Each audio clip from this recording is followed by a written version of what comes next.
whole lot went into this decision. And it had been studied, as everything in our department is studied, over a course of many years. I think St. John's is perfect for Nordic skiing. I'll say I wish we had larger participation numbers, and yet I know budgets are tight.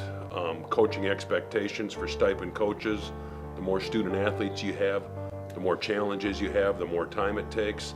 But skiing is a great sport with wonderful students. It's like your sport across country, very disciplined student athletes. Remember it? We came back from the Berkey where we placed like 5 guys in the top 25 there, all elites. The week before we had meetings with our coach and our assistant coach about what our plans were for the next season and how we thought that this season had gone and like our training plan for the summer and stuff like that. And then those just abruptly stopped on Tuesday. And they just sent us an email like all further meetings are canceled and we'll just, I don't know, we'll figure it out later. And then we got an email that we had a meeting on that Thursday. Came in the room and, you know, we've got 4 administrators sitting at the front. Coaches are at the back with box Kleenexes, and I immediately knew right away. The first thing that they said was that the ski team was getting cut, and I was like, I couldn't believe it, really. It took a while to register what was happening. Really kind of heartbreaking. Just come off this huge, like, oh, awesome, end of the year type thing, and then to be told that, no, we're not going to have it next year. It really, really sucked. Quite a few people just sat there and cried. I know I did. It was just, that was a big reason why I came here, and to have that taken away from me. And you know, they said, you guys are gonna start a club. It wasn't like we're gonna, you know, help you start this club. I mean, it was you guys are gonna be in charge of this club, so here you go. You've got to get this stuff turned in 2 weeks. Go. And everybody's just freaking out because it's midterms. We're all swamped with homework. We're trying to crank out papers, and they just lay this on our shoulders. And they didn't give a whole lot of explanation. I think the meeting was about half an hour. They let us go. People came back to the ski room. People were crying. Some were really mad. It was just a big, like, shock kind of thing. When we found out about the ski team being cut, I mean, they didn't tell us before. There wasn't any, oh, hey, we're thinking about cutting the ski team. What can you guys do about it? It was like, oh, the decision's made, the ski team's cut. So they didn't really take counsel at all. Everybody just started talking to everybody they knew in the entire school. I think the entire school knew within a few hours. But at class the next day, everybody knew. And we were just trying to figure out, okay, who at this school can help us? Like, what students have connections? Like, how can we get meetings with presidents? How can we get meetings with athletic directors, senates, anybody that we know can help us? There was definitely a huge collective effort by the ski team to start trying to get the ski team back. And one of the first things we did was we wrote a letter on this website that it reaches everyone in the Midwest that is a skier, and it's called Skinny Ski. And we put a letter out saying, like, this is what happened to the ski team at St. John's. And so from there, we made a Facebook group and started talking to people, got alumni involved, and kind of were like, what do we do about this? And just like created a huge uproar. We were asking them to send emails and do whatever they could, call as many times as you can. I think at one point they were getting 200 emails a day to each administrator.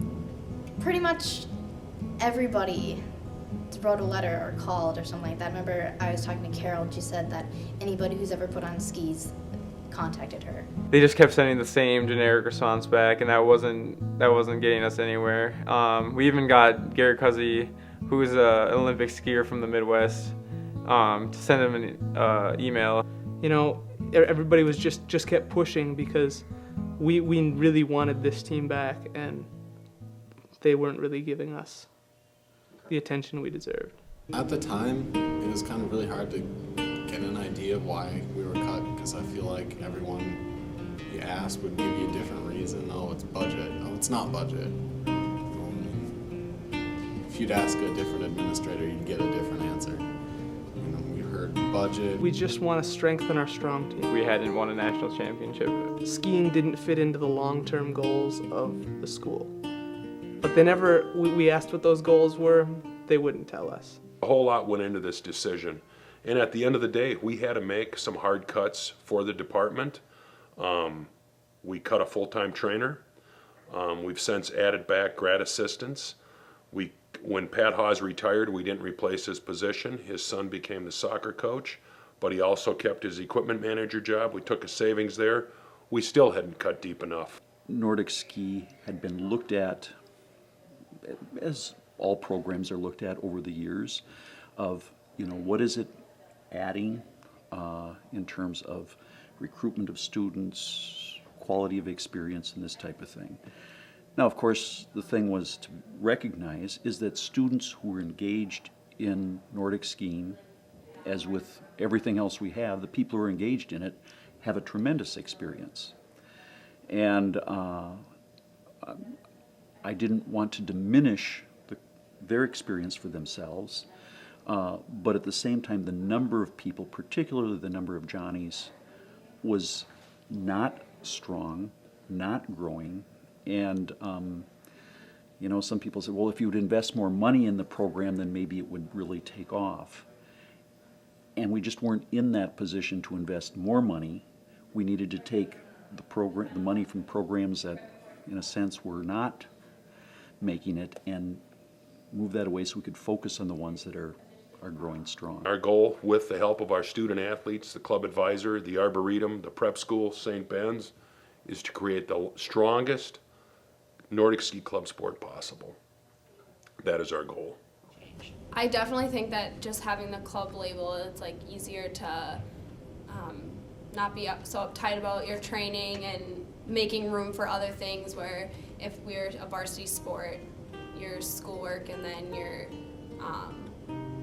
workout would be the first thing on your list, and if you have a busy day with schoolwork or other things, you would still make time for coming to practice. People don't show up for practice as often, and there'll be maybe 3 people out on a roller ski, when last year there was times when we'd have 10 kids out on a roller ski. And at this point in the season, we were already doing Saturday practices with 3-hour roller skis, and half the ski team isn't even here on the weekend anymore. We would have set workouts. Everybody would show up to practice, even if it wasn't official practice. If it was captain's practice, everybody would show up, no matter what. Now it's just kind of, I've got some other commitments that I have to go to.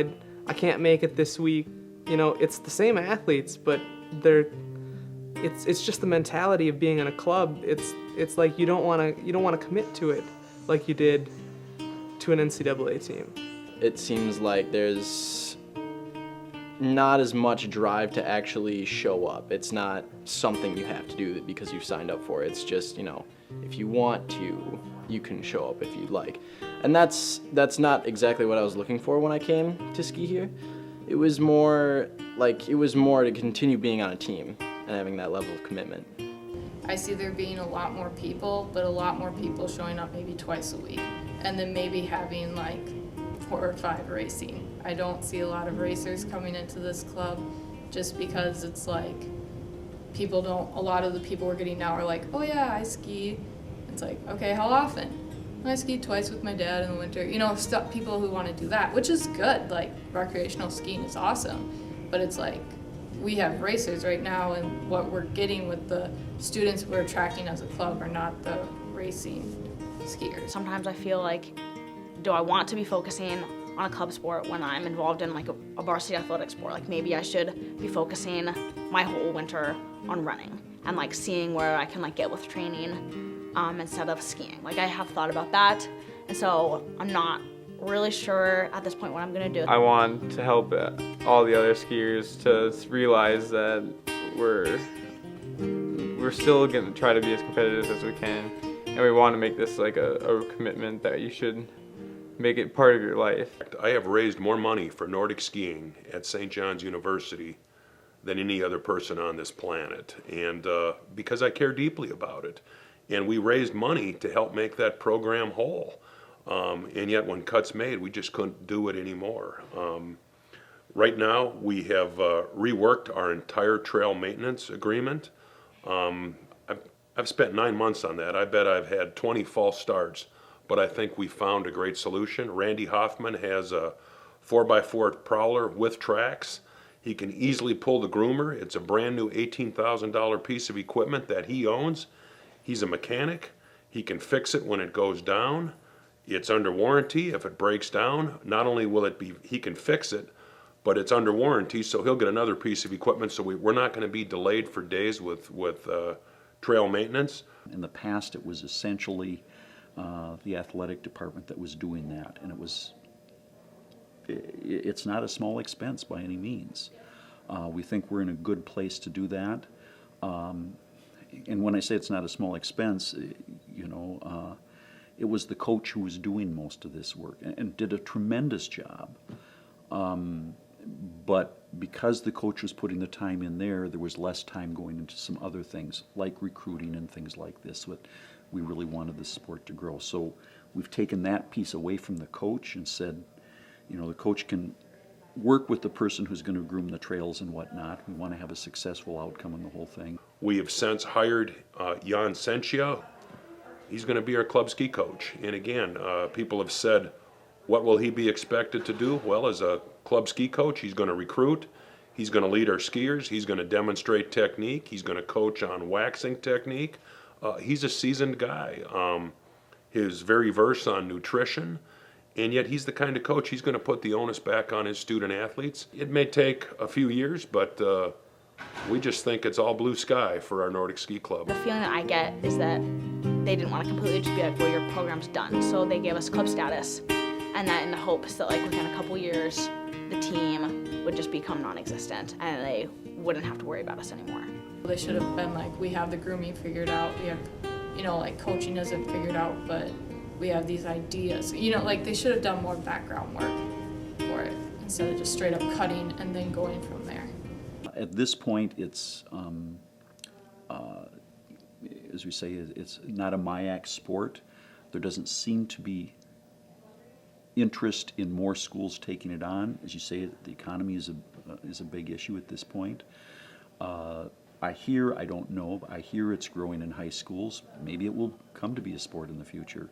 I don't have a crystal ball to look at the future. I think right now our goal, again, is to be the strongest club team we can be. We're kind of at a standstill. We're not able to bring in like top level athletes like we were before. And now we're kind of settling into that. I don't want to say settling, but I feel like the program is settling into that club mentality where I can show up when I want to.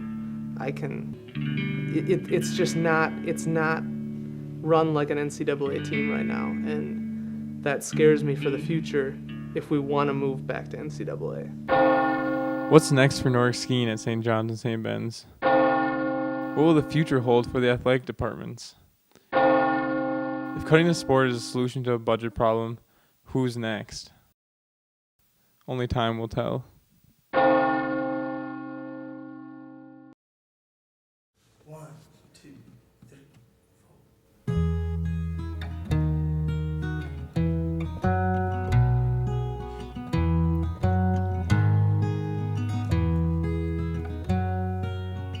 Milk thistle, let me down slow.